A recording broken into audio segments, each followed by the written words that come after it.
তো আল্লাহ রাসূল এসেছিলেন আবার চলে গেছেন, কিন্তু আমাদের জন্য দুটা জিনিস রেখে গেছেন। একটা হলো আল্লাহর কোরআন, আর একটা হলো তার জীবন আদর্শ। রাসূল বিদায় হজের খুতবায় বলেছেন যে তোমাদের জন্য কোনো চিন্তা নাই, টেনশন নাই, আমি দুটা জিনিস তোমাদের জন্য রেখে গেলাম। এই দুইটা জিনিসকে তোমরা যদি আঁকড়ে ধরো, লান তাদিল্লু, লান তাকিদ করে বলা হয়েছে, তোমরা কখনোই গোমরাহি হবে না। আল্লাহর কাছ থেকে গোমরাহি থেকে আমরা পানা চাই। আমরা সেই রাসূলের জীবনী থেকে আলোচনা শুনব।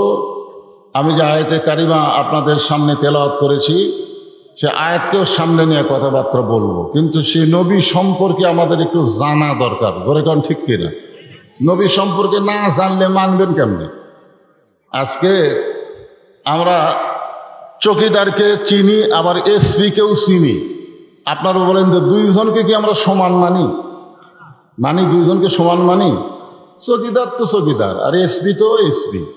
কিন্তু এটা চেনার কারণে, যদি না চিনি, এমন একটা গ্রামে গেছি চৌকিদারের এসপি আমরা কাউরে চিনি না, তখন কিন্তু দেখবেন কোনো ভক্তিও আসবে না, যে কে এসপি কে চৌকিদার আমরা তো চিনি না।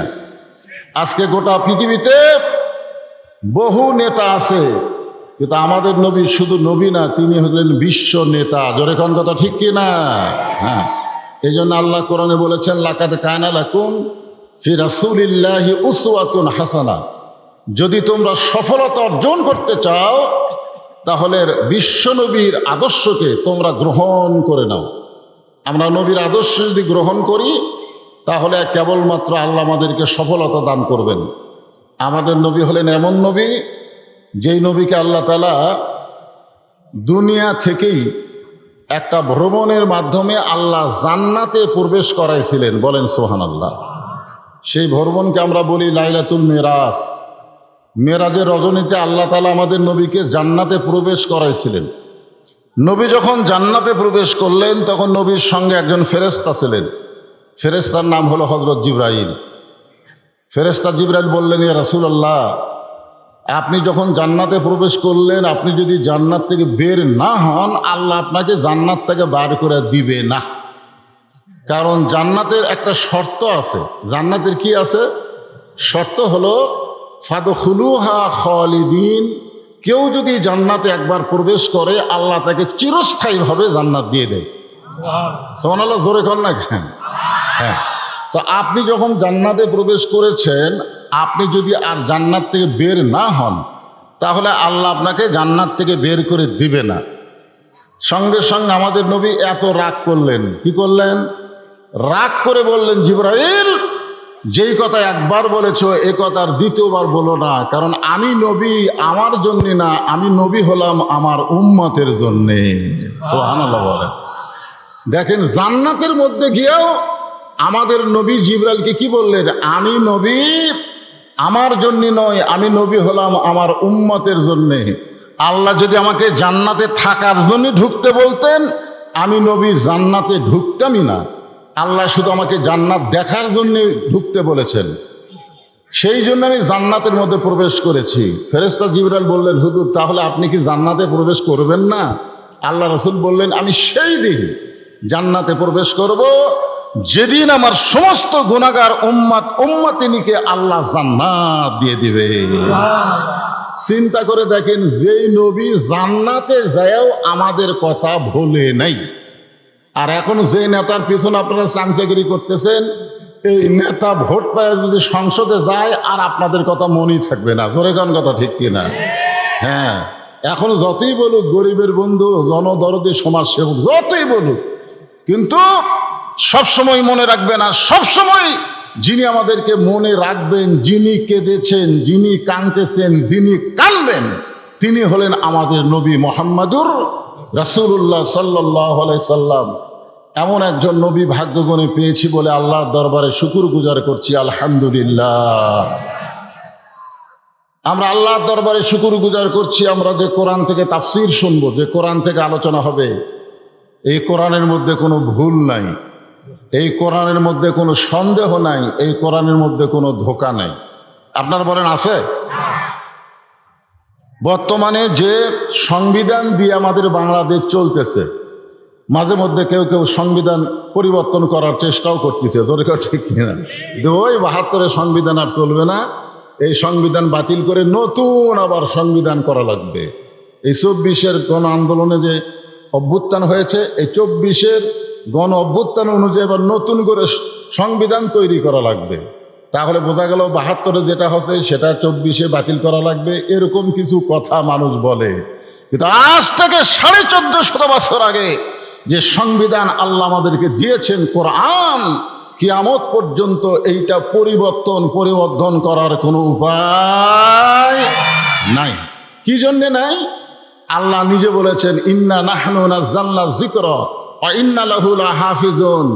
আমি কোরআনকে তোমাদের জন্য উপদেশ হিসাবে নাজিল করেছি, এই কোরআনের হেফাজতের দায়িত্ব আমি স্বয়ং আল্লাহ নিজে নিয়েছি, এর মধ্যে আর কম বেশি করার কোনো সুযোগ নাই।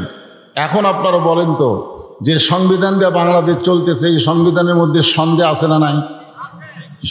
আপনারা যারা জবান খুললেন না তারা মনে হয় বুঝতে পারতেছেন না। বর্তমান যে সংবিধান দিয়ে আমাদের বাংলাদেশ চলতেছে, এই সংবিধানের মধ্যে ধোঁকা আছে না নাই? এই সংবিধানের মধ্যে গোজামিল আছে না নাই? তাহলে যেই সংবিধানে গোজামিল আছে, ধোঁকা আছে, সেই সংবিধান দিয়ে কোনোদিন মুসলমান তার ঈমান রক্ষা করতে পারবে না।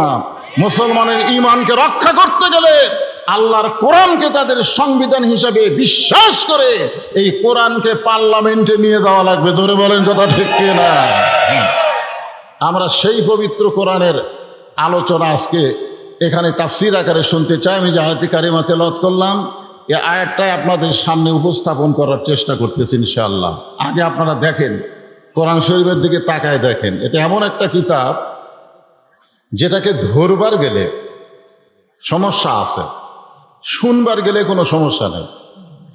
কারণ আবু জেহেল নবী যখন কোরআন তেলাওয়াত করত, চোরের মতন চুপি চুপি সারা রাত দাঁড়িয়ে দাঁড়িয়ে কোরআনের তেলাওয়াত শুনতো, মানে শুনতে কোনো সমস্যা নাই। এই যে আপনারা যারা ওয়াজ শুনতেছেন, ওয়াজ শোনার মধ্যে কোনো সমস্যা নেই। কি নাই? সমস্যা নাই।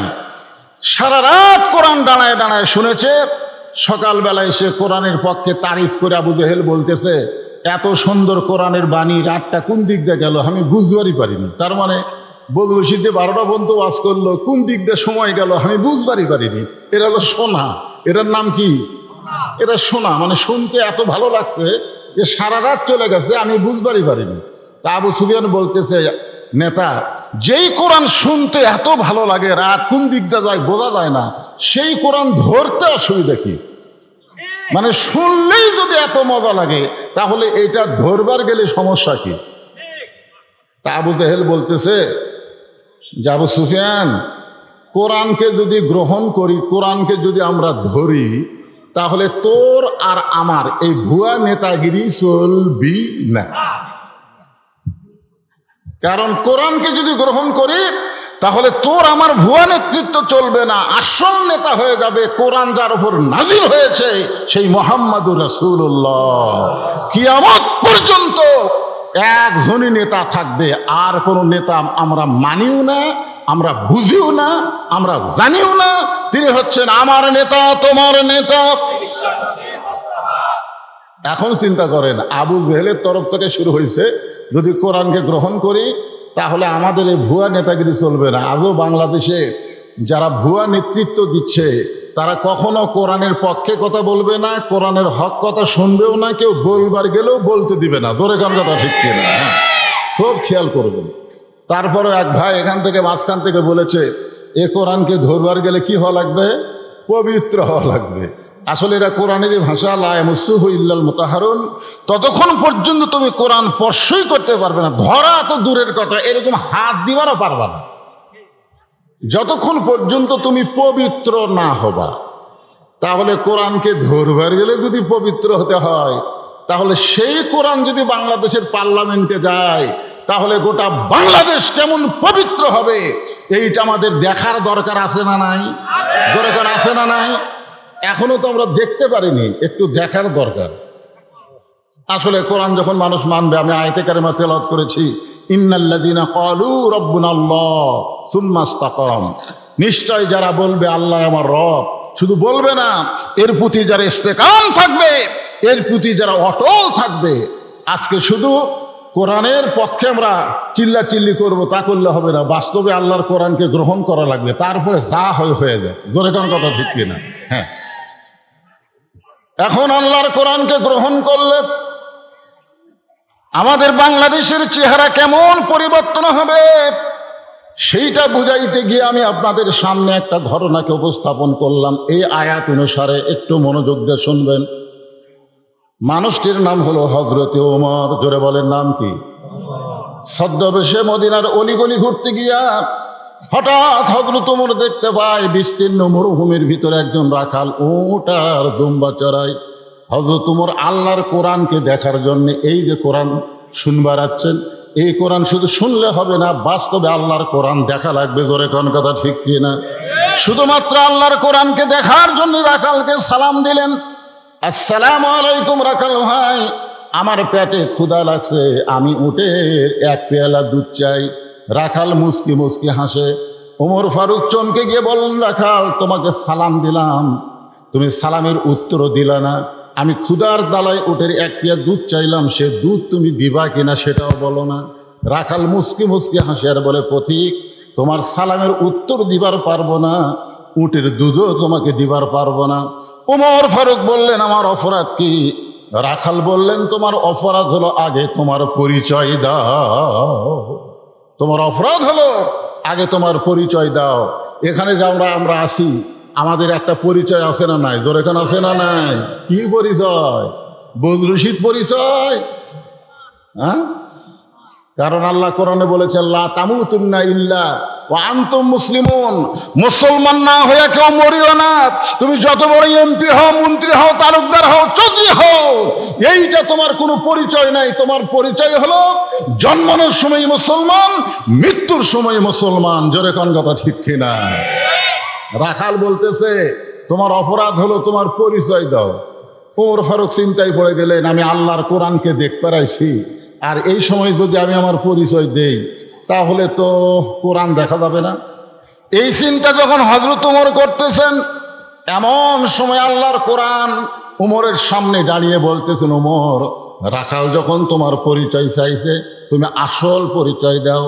তোমার আসল পরিচয় হলো মিল্লাতা আবিকুম ইব্রাহিম হুয়া সাম্মাকুমুল মুসলিমিন।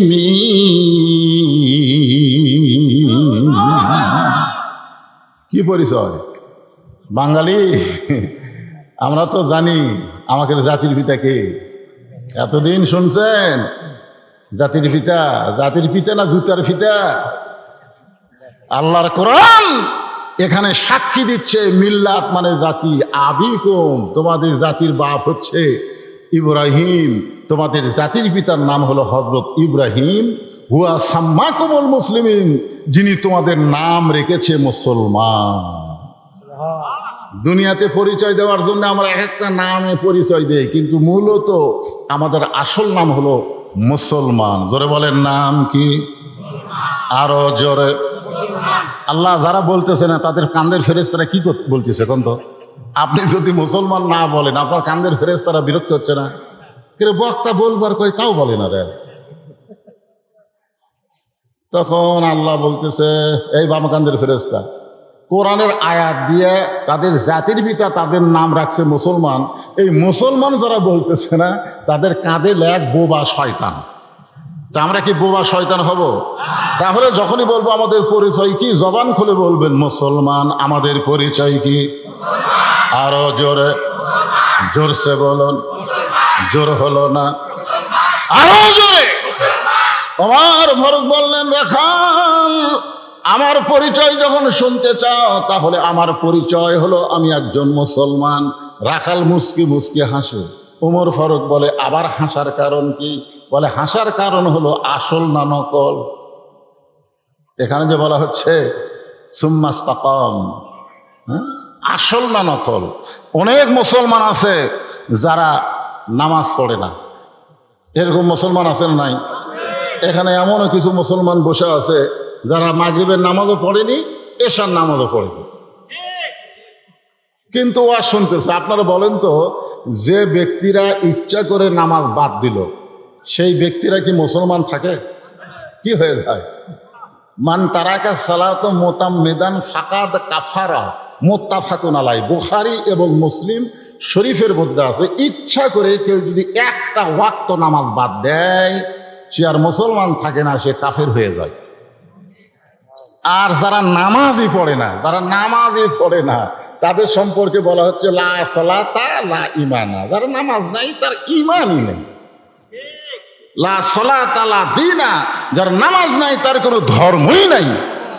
বাইনাল আবদি ওয়াল কুফরি তারকুস সালাত, বান্দার কাফের মধ্যে পৃথক করা জিনিসটার নামই হলো নামাজ।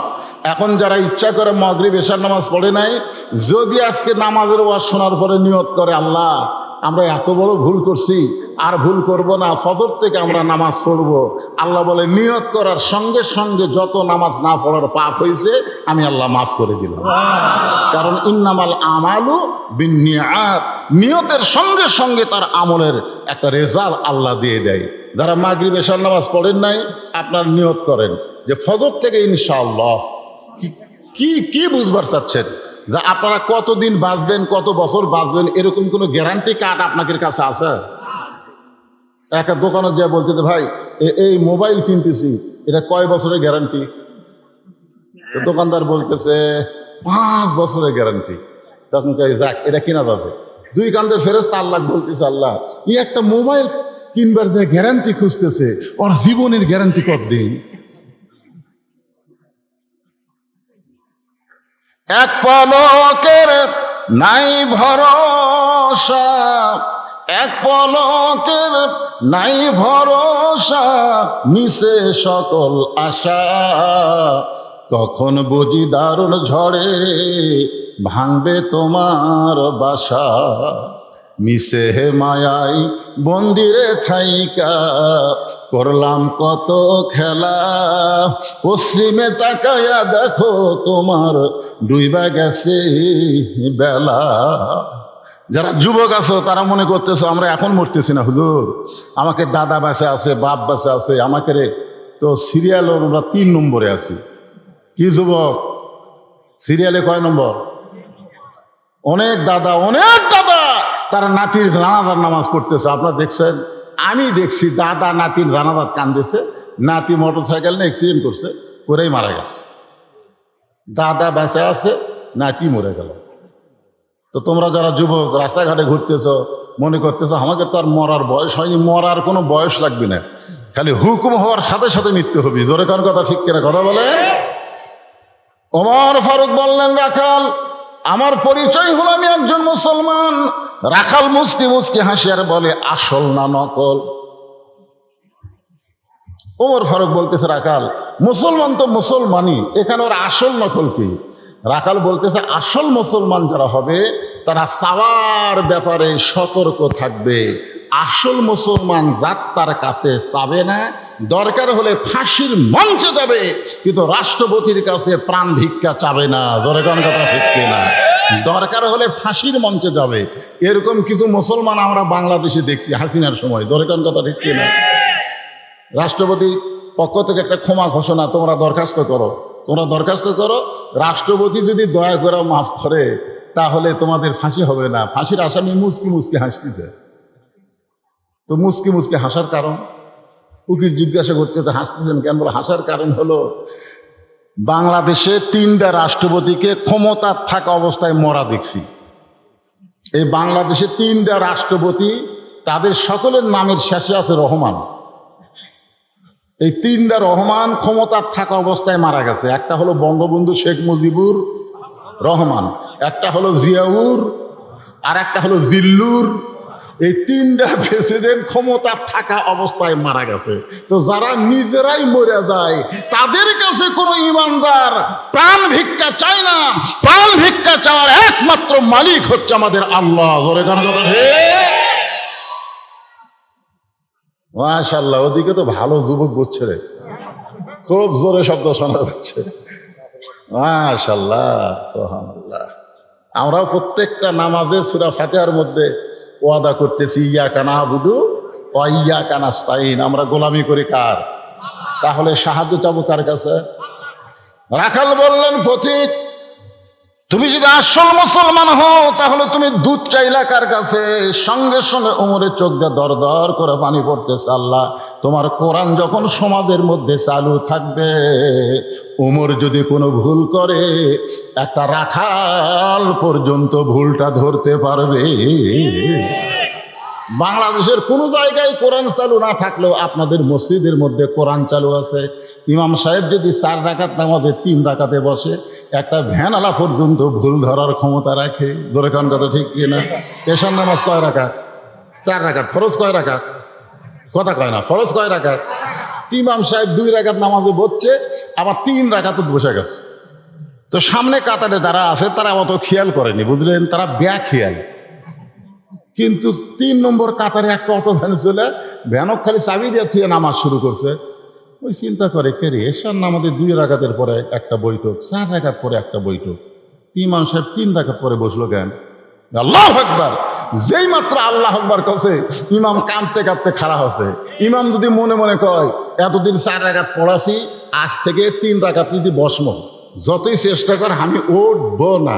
আপনারা বলেন তো, ইমাম যদি স্বৈরাচার হইয়া হাসিনের মতন জোর করে ক্ষমতা বসে থাকবার চায়, যে তোরা ভোট দে আর না দে, আমি ক্ষমতার থাকার নামও না, এই মনে করে যদি ইমাম সাহেব 3 রাকাত নামাজত বসেই থাকে, ও যদি লোক বা গ্রহণ না করে, মসজিদের মুসল্লি কার পক্ষে যাবে? ইমামের পক্ষে না ভ্যানালার পক্ষে? কারণ মসজিদে ইমামের আইন চলে না, মসজিদে চলে আইন কার? আরো জোরে বলেন। শুধু মসজিদ আল্লাহর আইন চললে হবে না, গোটা বাংলাদেশ আমার আল্লাহর। জোরে কর কথা ঠিক কিনা? মসজিদ আল্লাহর আইন চলে, গোটা সমাজেও আল্লাহর আইন চালু করতে গেলে এই কোরআন শরীফকে মসজিদের তাকের মধ্যে শুধু রাখলে হবে না, সংসদে নিয়ে দেওয়া লাগবে। জোরে কর ঠিক কিনা? আল কোরআনের আলো, সবাই বলবেন, সংসদে জালো। আল কোরআনের আলো, কোরআন হাদিস যেখানে, দুনিয়ার মুসলমান লিল্লাহে তাকবীর। উমরের চোখে দর দর করে পানি পড়তেছে। রাখাল বলতেছে, তুমি যদি আসল মুসলমান হও তাহলে তুমি দুধ চাইলা কার কাছে? উমর ছোট বাচ্চার মতন কান্দার বলে, রাখাল ভাই, চাওয়ার ব্যাপারে আমি ভুল করেছি। রাখাল বলতেছে, ভুলটা যখন স্বীকারই করছে তাহলে আল্লাহ তোমাকে মাফ করবে।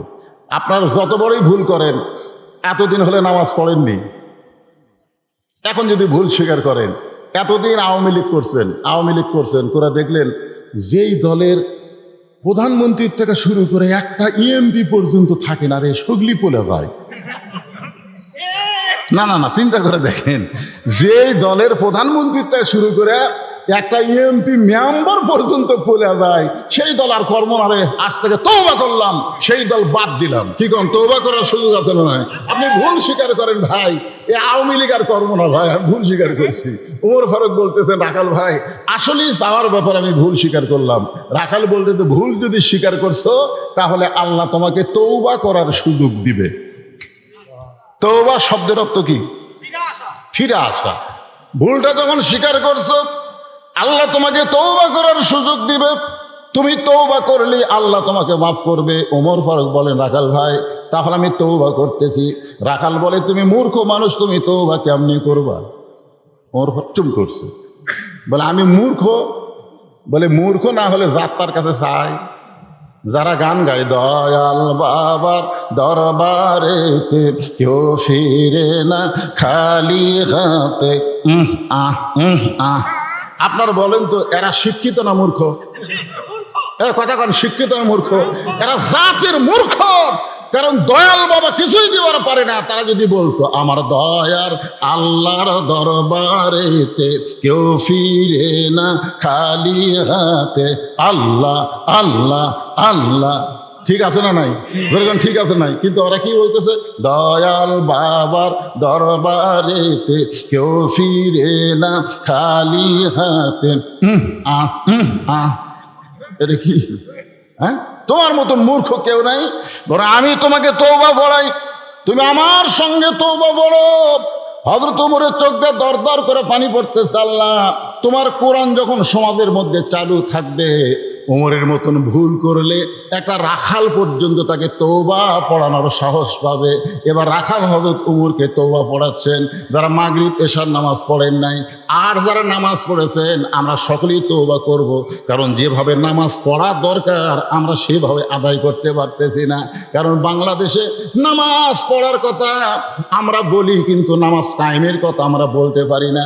কারণ সারা জীবন নামাজ পড়বেন, নামাজ কায়েম করবেন না, অথচ গোটা কোরআনের মধ্যে আল্লাহ বলেছেন ওয়াকিমুস সালাত, নামাজ কায়েম করো। পড়ার কথা আল্লাহ বলে নাই, নামাজ কায়েম করার কথা আল্লাহ বলেছেন। এই জন্য যারা পড়েন নাই তারাও তো একটা অপরাধ করেছে, আর যারা পড়েছে তারাও যেভাবে কায়েম করা দরকার সেটা পারি নাই বলে আমরা সম্মিলিতভাবে সকলে আল্লাহর কাছে তওবা করতেছি। সকলে আমার সঙ্গে পড়েন আস্তাগফিরুল্লাহ। পড়েন বাবা, সকলে পড়েন। তওবা পড়লে কোনো সমস্যা আছে?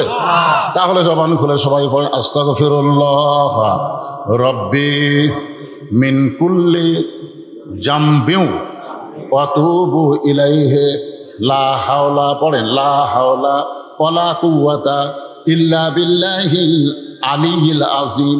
ওমর ফারুক তওবা করার পরে বলতেছো, রাখাল ভাই আল্লাহর হস্তে উটের এক পেয়ালা দুধ দাও, যেই দুধটা পান করে আমি ক্ষুধা তৃষ্ণা নিবারণ করতে চাই। রাখাল মুস্কি মুস্কি হাসে।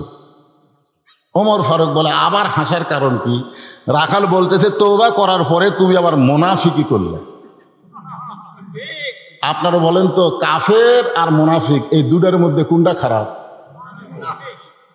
কারণ কাফের জাহান্নামের উপরে থাকবে আর মুনাফিক থাকবে জাহান্নামের তলে, একেবারে তলাক যাবে। কাফের বেঈমানের যে পেশাব পায়খানা করবে, মুনাফিকেরা তলে থাকে সেই পেশাব পায়খানা খাবে। সাহাবেরা বললেন ইয়া রাসূলুল্লাহ, এই বদমাইশ মুনাফিকেরা কোন দলের মধ্যে হবে? আল্লাহ রাসূল যখন চোখের পানি বের করে কাঁদতেছেন, 3 বার নবী কাঁদলেন। সাহাবেরা বললেন হুজুর, এই বদমাইশ মুনাফিকেরা কোন দল থেকে বের হবে? আল্লাহ রাসূল বললেন ইহুদির মধ্যে কোনো মুনাফিক নাই, কাফিরের মধ্যে কোনো মুনাফিক নাই, হিন্দুর মধ্যে কোনো মুনাফিক নাই। মুনাফিকের আবাদ হবে মুসলমানের ভিতরে। চিন্তা করছেন? আরে আমাদের ভিতরে এই মুনাফিকের আবাদ হচ্ছে। যারা বাংলাদেশে মানুষের আইন চায়, আল্লাহর কোরআনের আইন চায় না। এই যে আব্দুল্লাহ ইবনে উবাইয়ের গল্প শুনলেন না? কি বললো? নবীর পাশে 5 ওয়াক্ত নামাজ পড়ছে, রোজা করছে, দান করছে, এরপরও জাহান্নামের তলদেশে তার জায়গা হবে। কারণ নবীকে সে নবী মানছে, কিন্তু নেতা মানে নাই।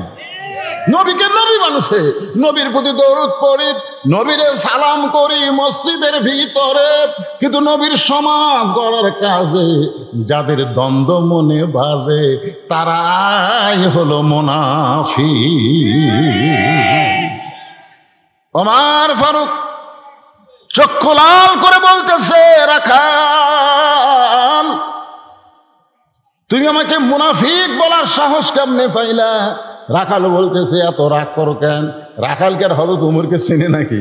চেনে না, যার কারণে বলতেছে মিয়া এত রাগ করো কেন? আল্লাহ কোরআনে বলেছেন লিমা তাকুলু মা লা তাফআলুন। আল্লাহু আকবার।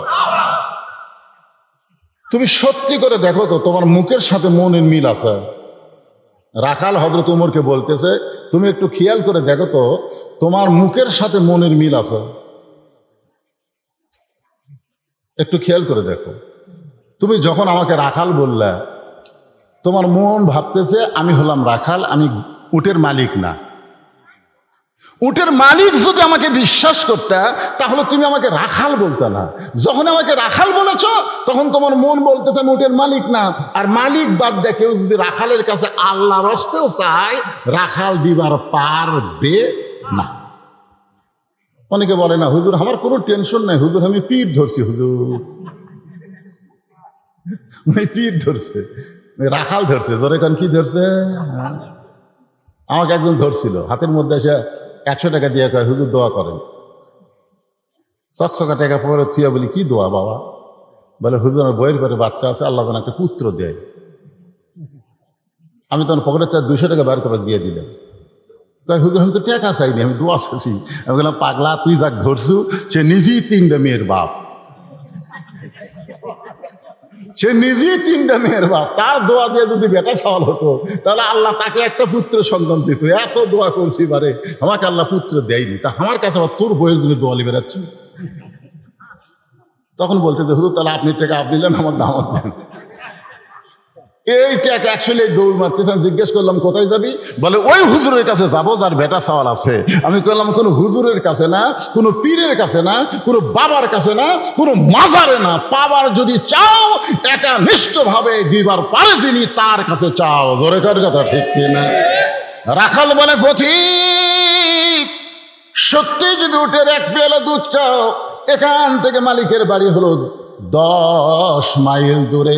ওই 10 মাইল দূরে গিয়ে মালিকের বাড়ির দরজাত বলো, মালিক তোমার রাখাল উট আর দুম্বা চড়ায়, তুমি যদি হুকুম দাও তাহলে রাখাল আল্লাহর হস্তে উটের 1 পেয়ালা দুধ দিবে। ওমর ফারুক বলে, রাখাল ভাই কষ্ট করে অত দূর মালিকের বাড়ি যাওয়ার দরকার নাই, বরং তোমাকে 2টা টাকা দিচ্ছি, তুমি উটের 1 পেয়ালা দুধ দাও। রাখাল মুস্কি মুস্কি হাসে আর বলে, তুমি হজরত উমরকে চিনো? রাখাল মুস্কি মুস্কি হাসে আর বলে, তুমি হজরত উমরকে চিনো? উমরকে যদি চিনতে তাহলে এইরকম প্রস্তাব করার সাহস পাইতে না। উমরের গুপ্ত বাহিনী যদি দূর থেকে দেখবার পাই তুমি আমাকে 2 টাকা ঘুষ দিছা আর মালিক বাদ দিয়ে আমি তোমাকে উটের 1 পেয়ালা দুধ দিছি, তাহলে তোমাকেও ধরবে আমাকেও ধরবে, এই বুড়া বয়সে তুমি ধরা পড়বা?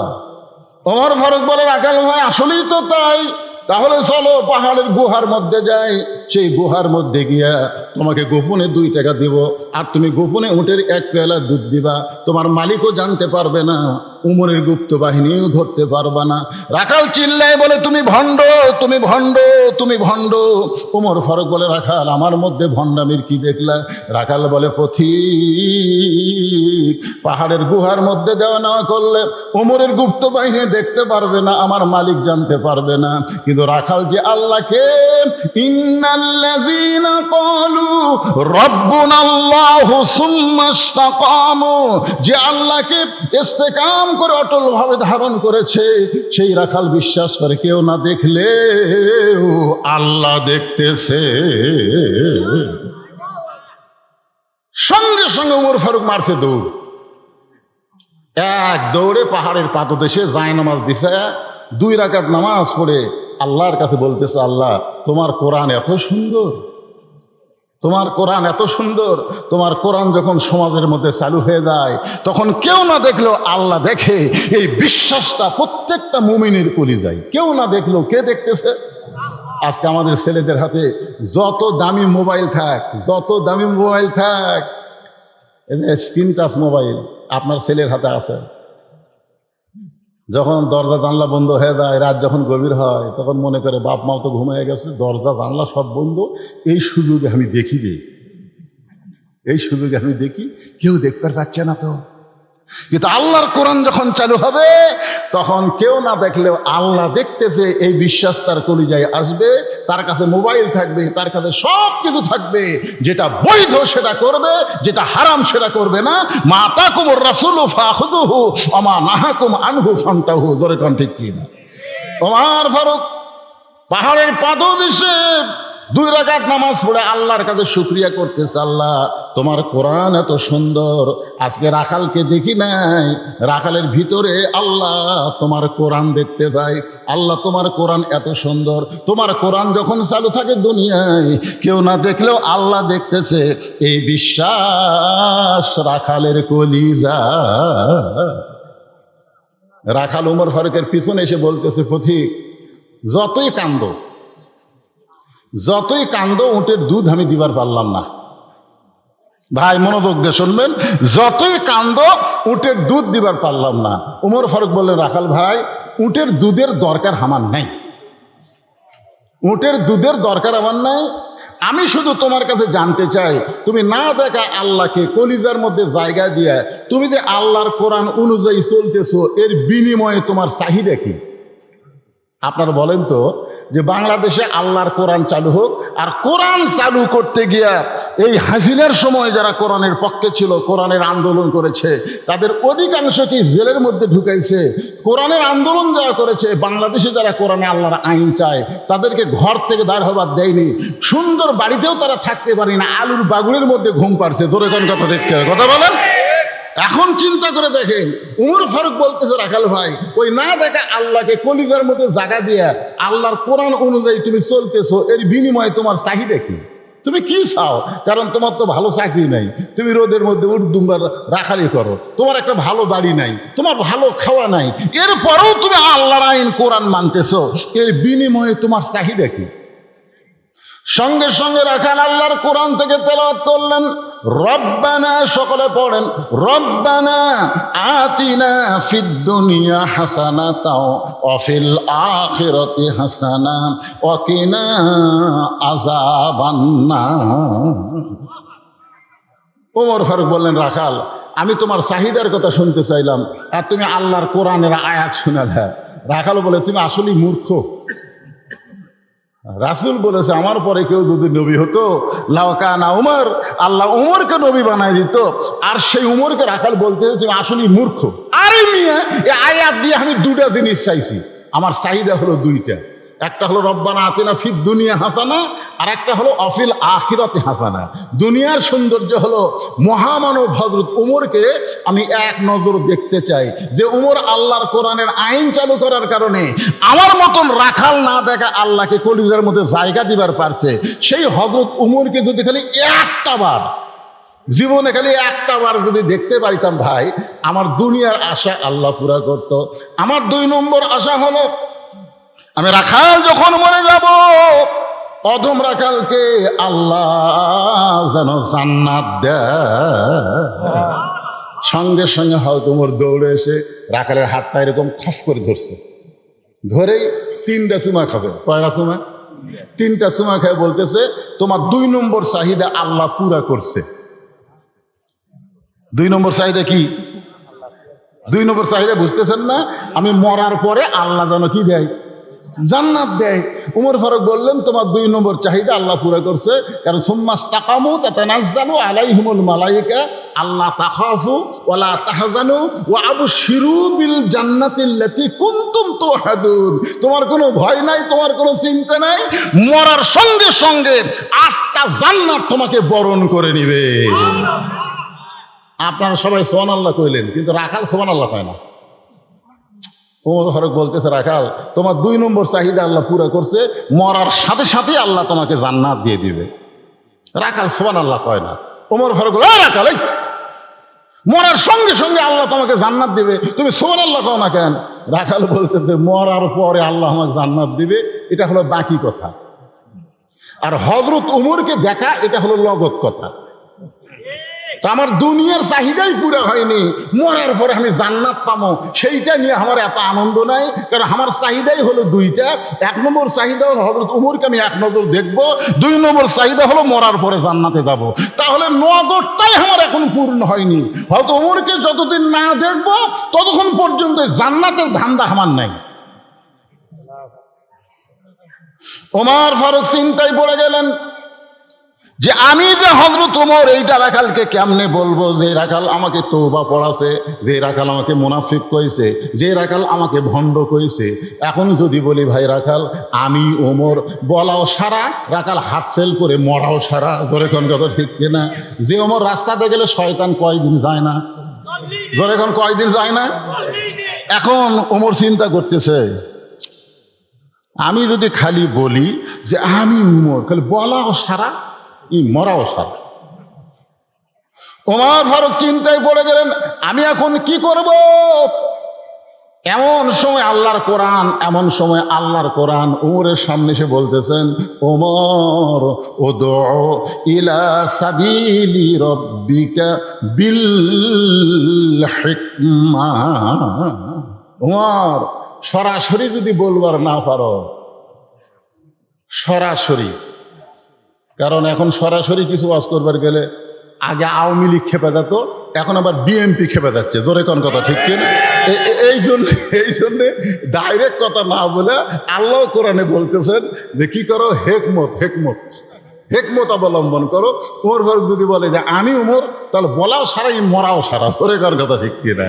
এখন ডাইরেক্ট বলবার না পাইরা আল্লাহর কোরআন অনুযায়ী হযরত ওমর বলতে, রাখাল সত্যি যদি হযরত ওমরকে দেখতে চাও। রাখাল চিল্লায় বলে, কোথায় হযরত ওমর ভাই, কোথায় হযরত ওমর? এই চুপ কর, এই কথাটা শোন। সত্যি যদি হযরত ওমরকে দেখবার চাও, তাহলে ফজরের নামাজ তোমাকে জামাতের সঙ্গে আদায় করা লাগবে। ফজরের নামাজ যদি সামনে কাতারে জামাতের সঙ্গে আদায় করতে পারো, তাহলে মেহরাবের মধ্যে লক্ষ্য করে দেখবা যেই মানুষটা ইমামতি করতেছে সেই মানুষটি হলেন হযরত ওমর। তাহলে আল্লাহর কোরআন দিয়ে যখন বাংলাদেশ চলবে, আপনার যাকে এমপি বানাবেন সে নামাজ পড়ানোর মতন যোগ্যতা থাকতে হবে।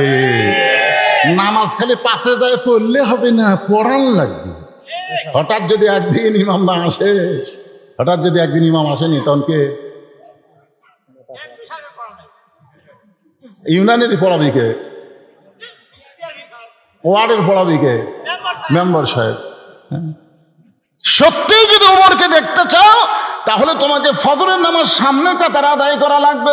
ফজরের নামাজ সামনে কাতারে যদি আদায় করো, তাহলে দেখতে পাইবা যে মানুষটা ইমামতি করতেছে সেই মানুষটি হলেন হযরত ওমর। রাখাল ছোট বাচ্চার মতন কান্না শুরু করছে। ওমর ফারুক বলে, এতক্ষণ তুমি হাসলে আর এখন তুমি কান্দিছা, কারণ কি? বলে, কান্দার কারণ হলো আমি বারান্দাত নামাজ পড়ি, আমি বারান্দাত নামাজ পড়ি, আমি একটা রাখাল। মসজিদের মধ্যে নবীর দামি দামি সাহাবি, ওই দামি দামি সাহাবির মধ্যে আমি একটা সাধারণ রাখাল কেমনে যাই? ওমর ফারুক বললেন, এই দলিল তুমি পাইলা কোথায় যে তুমি বারান্দাত নামাজ পড়ো, তুমি সাধারণ, আর মসজিদের মধ্যে যারা নামাজ পড়ে তারা দামি? এই দলিল তোমাকে কে দিল? আল্লাহর কোরআনের দলিল হলো ইন্না আকরামাকুম ইনদাল্লাহি আতকাকুম। ওই ব্যক্তি সবচাইতে দামি হয় যার কলিজার মধ্যে আল্লাহর বেশি ভয়। বক্তা সিয়ারত বসে ওয়াজ করতেছে, বক্তা জান্নাতে যাবে, আর আপনারা মাটির বসে ওয়াজ শুনতেছেন, আপনারা জাহান্নামে যাবেন, তা না। অনেক বক্তাকে আল্লাহ জাহান্নাম দেবে, অনেক শ্রোতাকে আল্লাহ তাআলা জান্নাত দিয়ে দিবে।